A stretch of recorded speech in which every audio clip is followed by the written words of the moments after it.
at it with this narrative that's going around that Stipe is avoiding Daniel Cormier. That's not what's happening, period. Stipe has come out reasonably and said, I don't have a gym. I don't have anywhere to train at. He can't move away, guys. This isn't a situation where he can pack up and go train somewhere else where the regulations and rules are different. He is a fireman. He's a first responder. This is literally why he took the oath and is doing the job, to help in case there's ever a pandemic. There happens to be a pandemic. So to act as though Stipe is doing anything other than what he's supposed to be doing, some of us have a little room, in fairness. You look at the regulations, you look at what's happening, and then you gotta go live your life. And there's there's no room when you're a fireman. He has taken an oath. He is doing what he is supposed to do. And by the way, he has not said he won't fight Daniel Cormier. Where does this crap keep coming from? I watched his interview. He couldn't have spoken any clearer to say just the opposite. This is not a negotiation. I agree to the fee.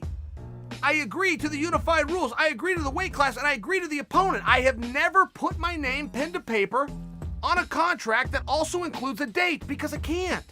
I don't have a date. I am a reactor. Our governor out here in Ohio is making rules. I react to those rules. And as soon as my gym opens up, give me X amount of time and let's get there and do it. That's reasonable. That's not even annoying. We see guys doing annoying stuff all the time. They play some game, they dance around, they got a contract. Turns out they're not a man of their word. They signed a goddamn contract, and then all of a sudden, I need more money, or I need more of this, or I need an extra hotel. Whatever it could be, you have a deal. Are you a man of your word or you're not? That's what gets us annoying. Nothing that Stipe has done here is annoying. Nothing Stipe has done here is underhanded. And nothing Stipe has done here goes against his word.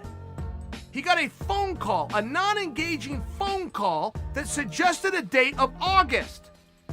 That was his opportunity to say yes, no, or maybe. He said no. He's got three options. None of them are wrong. He said no. I agree to everything except the date. I just don't have a gym. I'm in a little bit of limbo right now. That's fair and that's reasonable. Then people try to come out and say Dana is pressuring Stipe and Dana has threatened to strip Stipe. That's not what he said. That's not what he said. The question Dana was asked is there a scenario where Stipe would be stripped? You could insert any fighter's name into that question. The answer is yes. Any fighter. Throw a dart, grab a fighter's name off the wall. Is there any scenario where they would be stripped? The answer is yes. Nobody's above being stripped. Nobody. They then took that statement to act as though Dana was pressuring Stipe. That's not what he did, and Stipe's not in danger of being stripped. And now they're trying to talk about, Ngannou should go in there against Daniel Cormier. Ngannou's a damn good choice. He's a damn good choice, but it's not Ngannou goes in there against Daniel. It's Ngannou goes in there against Stipe. Stipe's the champion of the world. That's Stipe's spot. It's not a spot where Daniel now gets to say, okay, Stipe's out, bring in Ngannou. That would have worked in June of last year when he was the champion of the world. He's not. He's a contender. A contender doesn't call out another contender for the championship.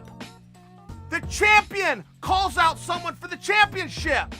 And the champion has not sat on his ass. He was dealing with an eye injury, and now he's a first responder to a pandemic. So shut up.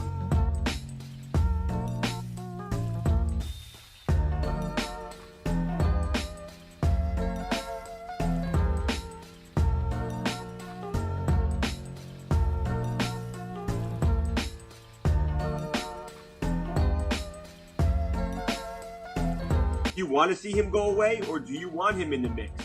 I want, no, I would be foolish to say I want him to go away.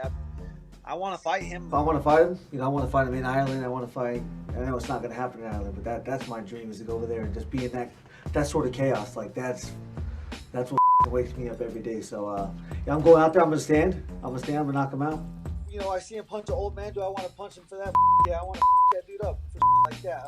He looks like a crackhead on your video. There's no doubt about this guy going hard out there. And I'm just so, I'm training. I've been training since I was 4 years old. I wrote him a message like 7 months ago, just trying to be his friend. I'm trying every route. I'm trying reverse psychology. I'm trying to be his friend. I'm trying every route that there is to draw this man out. I truly believe that he is scared to fight the fight that he has to fight against me. I think he's looking for a sure win. What the do you gotta do? He's running out of easy fights. I'm sitting here. waiting for.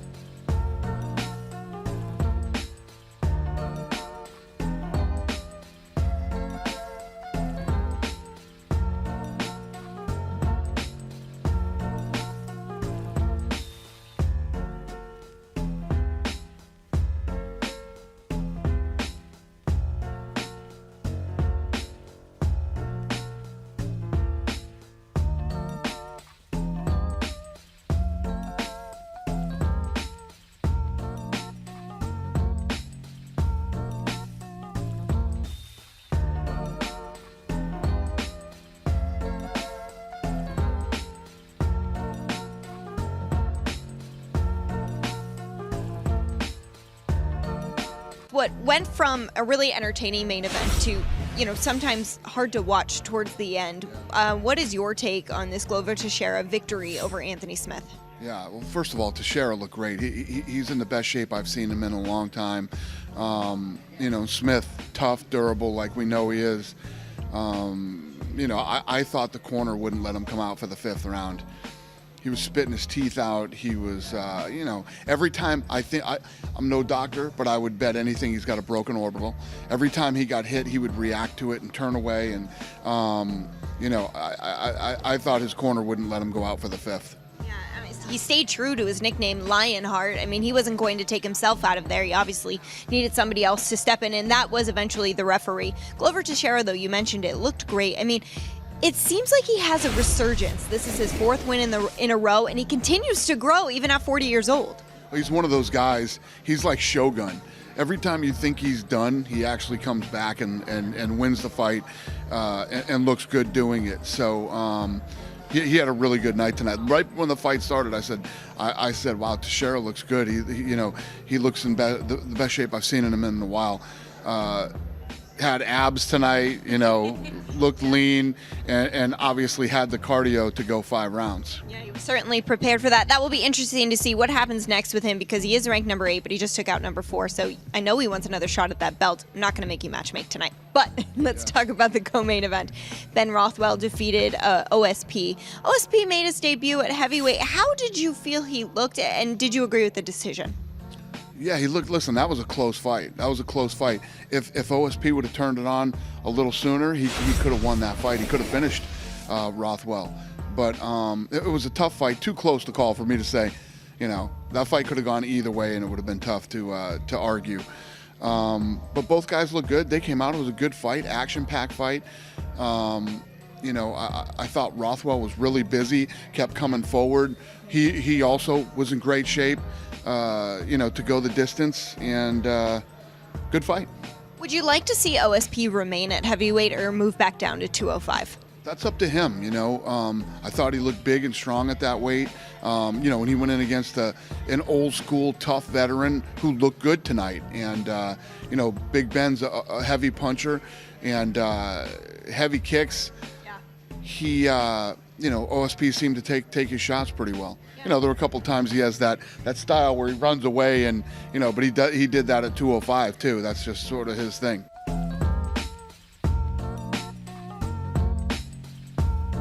What I really want to ask you is, obviously we just saw Francis Ngannou put on a massive display.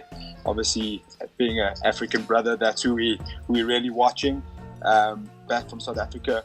But I want to ask you, where do you think you fit into the picture here now with Curtis Blades, Francis Ngannou, and yourself if you get a win? Obviously not looking past Alistair Overeem. Just where do you see yourself in that picture? I feel like I belong in conversation with all those guys. I feel like I'm one of the most talented heavyweights in the entire division. And I feel like, when I went over Alistair, it's going to thrust me right there in the middle of all of that. And I'm prepared to fight any one of those guys you name. I feel like, it's my time to be in that conversation. I've worked hard. I've been through a lot in my career, ups and downs, battled adversity. So I think it's my time to shine, man, and show the world what I'm truly capable of. I'm hitting my prime right now, so I'm excited. Fantastic. And looking up the division, watching a guy like Francis Ngannou put on a display like he did, what are your initial thoughts to that kind of a display? It's impressive, man. I mean, I called it, to be honest. I feel like Francis I trained with him. I mean, the dude's a monster, man. He's huge.